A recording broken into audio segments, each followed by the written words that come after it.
नमस्कार दोस्तों, कैसे हैं आप लोग। आज मैं आपको बताने वाला हूं कि वास्तु में बहुत बार क्या होता है कि लोग क्वेश्चन करते हैं इसके बारे में कि हमारी कुंडली में राजयोग है, कुछ अलग अलग योग है, लेकिन वो फलित नहीं हो पा रहे हैं, तो क्या प्रॉब्लम है। तो मैं आज आपको कुंडली का वास्तु के साथ कनेक्शन या फिर वास्तु में क्या मेजर चीज़ें हैं जो अगर प्रॉपर जगह पर रहेगी तो आपको आपके कुंडली अनुसार अच्छे जो योग है उनका फल मिलेगा। तो चालू करते हैं कि फर्स्ट क्या है। जो आपकी कुंडली में जो भी राजयोग रहेगा, जिसी भी घर में रहेगा, यानी जिसी भी भाव में कुंडली के, जो कुंडली के अलग अलग भाव होते हैं, पहला दूसरा तीसरा, वो अगर फलित नहीं हो पा रहे हैं। बहुत बार क्या होता है कि आपकी कुंडली में अच्छा योग है लेकिन आपके हाथ में पैसा ही नहीं टिक रहा है। पैसा क्यों नहीं टिक रहा है? क्योंकि आपका जो आग्नेय कोण है, साउथ ईस्ट दिशा है, साउथ ईस्ट दिशा में पानी आता है या फिर टॉयलेट आता है, चीज़ें ड्रेन आउट होती है, या वेस्ट साउथ वेस्ट में प्रॉब्लम होता है मतलब वो सेविंग जोन है। तो वहाँ पर अगर दोष है, एंटी एलिमेंट्स है, तो आपकी कुंडली में जो आपको योग मिला है वो ठीक से फलित नहीं होगा। आपको उतना अर्निंग या उतने आपके एक्सपेक्टेशन तक आप नहीं पहुंच पाओगे।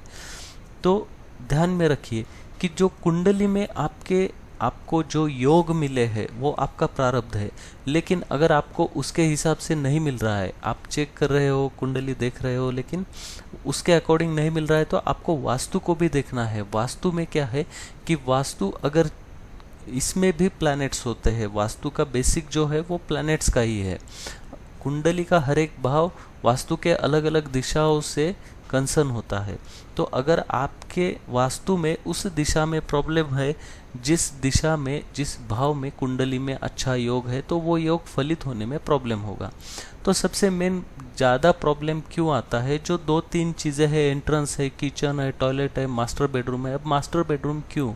क्योंकि पैसा हर एक चीज़ का आजकल आप कह सकते हैं कि मूल जो है, बेसिक जो है, पैसा है। तो पैसा आपको लगता है तभी आप बाकी चीज़ें कर सकते हैं। तो घर का जो मुख्य पर्सन होता है, तो सबसे पहले उसके कुंडली से घर मैच होगा। अगर पैसा आ रहा है तो बाकी चीज़ें अच्छे से रोल आउट हो सकती है। इसलिए घर के जो मुख्य पर्सन है, जो कमाने वाला है, उसका बेडरूम कहाँ पे है, ये बहुत इंपॉर्टेंट चीज़ है। तो सबसे पहले हम देखते हैं कि जो बेडरूम है, जैसा हम नॉर्मली जानते हैं, साउथ वेस्ट में बेडरूम अच्छा है। साउथ वेस्ट में बेडरूम अच्छा है, साउथ में आप सर करके सो सकते हैं, नो प्रॉब्लम। आपने सब अरेंजमेंट किया। बहुत बार बहुत लोगों के यहाँ पे क्या होता है, अभी रिसेंटली एक सब्सक्राइबर ने मुझे एक वीडियो में क्वेश्चन किया है, वैलिड क्वेश्चन है। उनका जो प्लॉट एरिया है या फिर साउथ वॉल है, उसका एरिया कम है। तो उनका कहना है कि साउथ वेस्ट रीजन में कबर्ड और बेड दोनों भी बैठना मुश्किल है, या तो बेड बैठेगा या फिर कबर्ड बैठेगा। तो इस केस में आप क्या कर सकते हैं कि आप यहाँ पर साउथ वेस्ट अगर आपको एग्जैक्ट मिल रहा है तो आपका बेड वहाँ पे रखिए, और जो आपका कबर्ड है अगर इस प्रकार से, यानी कि नॉर्थ के तरफ फेसिंग करके नहीं बैठ रहा है, तो ऐसा रखिए जो कि ईस्ट की तरफ फेसिंग होगा, तो थोड़ा कम जगह लगेगा। तो ऐसा कुछ करके आप उसको एडजस्ट कर सकते हैं, ठीक है। अब इसमें प्रॉब्लम क्या होता है, बेडरूम तो साउथ वेस्ट में मिला है, लेकिन अगर घर रेक्टेंगल है या फिर थोड़े से डायरेक्शंस क्रॉस है, तो जहाँ पर घर में साउथ के बाद में, अब ये साउथ दिशा है, ठीक है, साउथ के बाद में यहाँ पर आता है साउथ साउथ वेस्ट। अब आपका बेडरूम अगर पूरा साउथ साउथ वेस्ट में भी कवर हो रहा है, ठीक है, तो इस केस में क्या होता है कि अगर समझो आपने यहाँ पर आपका बेड जो है इस दिशा में लगा दिया, ये साउथ वेस्ट में आएगा तो भी प्रॉब्लम करेगा, कबर्ड यहाँ पे रखा तो भी प्रॉब्लम करेगा। तो इस प्रकार से आपको चेक करना है कि बेडरूम कहाँ पे है, बेडरूम में जो सामान रखा है वो बराबर जगह पर है या नहीं है। आपका बेडरूम साउथ वेस्ट में हो सकता है, साउथ ईस्ट में हो सकता है, नॉर्थ ईस्ट या नॉर्थ वेस्ट, नो प्रॉब्लम। जहाँ पर भी बेडरूम है ये चेक करना है कि निगेटिव जोन, जैसे वेस्ट नॉर्थ वेस्ट है, साउथ साउथ वेस्ट है, इन निगेटिव जोन्स में आपको ज़्यादा टाइम स्पेंड नहीं करना है जो घर का मुख्य आदमी है। ये तो हो गई पहली चीज़। दूसरा है टॉयलेट। टॉयलेट के लिए जो सबसे मेन नो डायरेक्शंस है, यानी जहाँ पे टॉयलेट होना ही नहीं चाहिए, वो है नॉर्थ ईस्ट डायरेक्शन, क्योंकि नॉर्थ ईस्ट आपको विजन देता है। नॉर्थ ईस्ट आप वास्तु पुरुष के सर के रिलेटेड चीज़ें नॉर्थ ईस्ट से होती है। आपका विजन क्लियर नहीं होगा तो आप प्लानिंग नहीं कर पाओगे। दूसरी बात क्या है कि बच्चों के प्रोग्रेस के ऊपर बहुत बड़ा परिणाम होता है अगर यहाँ पर नॉर्थ ईस्ट में टॉयलेट आ जाता है। नॉर्थ ईस्ट में टॉयलेट जो है वो थॉट्स को ब्लॉक करता है, ये सबसे मेजर ड्रॉबैक है। तो इस प्रकार से और भी हेल्थ रीजंस है, क्योंकि नॉर्थ ईस्ट ये जो टॉयलेट है वो सबसे पहले आपकी हेल्थ खराब करना चालू कर देता है। इसलिए सबसे पहला नो नॉर्थ ईस्ट का टॉयलेट, और दूसरा बिग नो है साउथ वेस्ट का टॉयलेट। साउथ वेस्ट यानी नैऋत्य कोण। नैऋत्य कोण जो है वो पितरों का कोण है। नैऋत्य कोण में अगर टॉयलेट आता है तो जो पितृ है, पितृ देवता, वहाँ पर जो वास्तु के 45 देवताज है उसमें से पितृ देवता का स्थान साउथ वेस्ट में होता है। अगर एग्जैक्टली पितृ देवता के स्थान पर टॉयलेट का सीट है तो ये आपके कुंडली में पितृदोष अगर नहीं है फिर भी ये पितृदोष का फल आपको देगा। सबसे मेजर प्रॉब्लम यहाँ पर आपके रिलेशनशिप में होगा, क्योंकि साउथ वेस्ट जोन जो है इट इज़ रिस्पॉन्सिबल, ये रिलेशनशिप के लिए बहुत बड़ा रिस्पॉन्सिबल है। यहाँ पर दोष आता है तो घर में झगड़े होते रहना, बाहर भी आपके झगड़े होते रहना, अननेसेसरी कोई भी आपके बारे में कुछ गलत सलत कह देना, ये चीज़ें साउथ वेस्ट में अगर दोष है, टॉयलेट है तो हो सकती है। दूसरा यहाँ पर सेविंग जोन भी आता है, आपका स्किल जोन भी आता है, तो ये सभी चीज़ें लैकिंग होने लगती है। तो इन दो दिशाओं के लिए बिग नो है टॉयलेट के लिए, यहाँ पर टॉयलेट नहीं चाहिए।